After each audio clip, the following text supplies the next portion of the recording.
I didn't really think of myself as a photographer until maybe the last few years, maybe in the last 5 or 6 years. It's just an artist who sometimes took pictures. And more came from the sculpture, painting, conceptual art world. Actually, the anti-sculpture painting at the time in the late 60s, early 70s. I produced some records with some really great... Yeah, I was gonna, if you can touch on that real quickly about some of your producing days as an artist, as a producer. Yeah, the first one I did was with Peter Tosh, his first solo album. It's called Legalize It. 1976, when we were making the record, they didn't have... no one in the United States was growing herb, so nobody really knew what it looked like.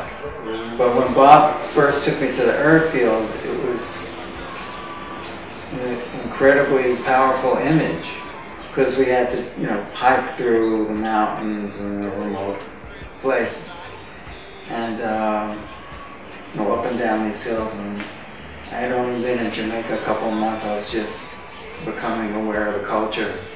And we get to this top of this mountain, and I look down, and the whole valley was herb, and it had this incredible glow. So that's what gave me the idea when Peter had the song, because I knew how it affected me.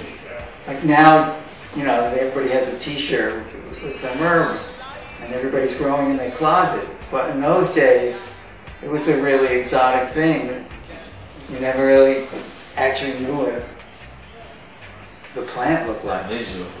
You seem to catch people very candidly, or like just kind of.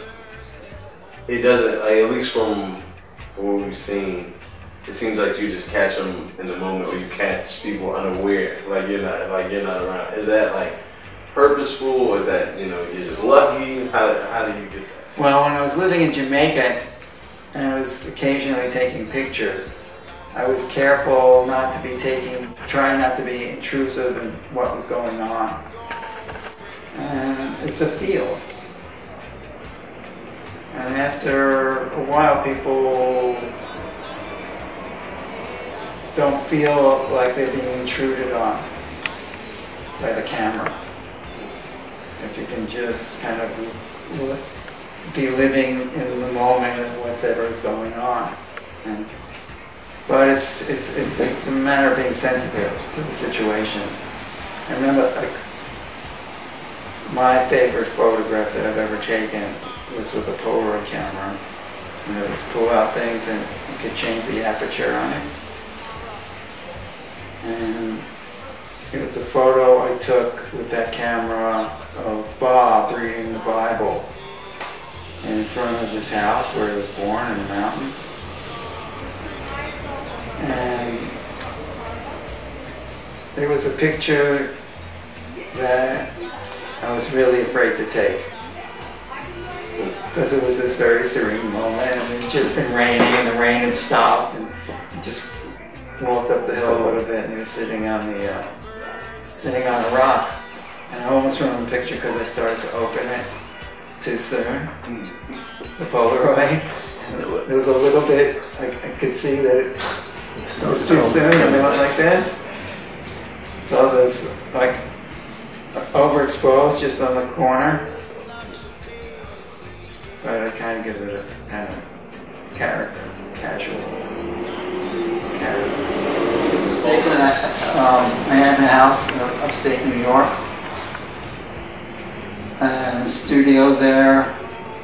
I was also living in the city, but we used to go up there a lot just to get away. And that one was taken in San Moritz. We had made this trip around the world together. And this was taken, and those was an actual photo shoot. Because he was having a show at a gallery called Mary Boone, which still exists but at a different location.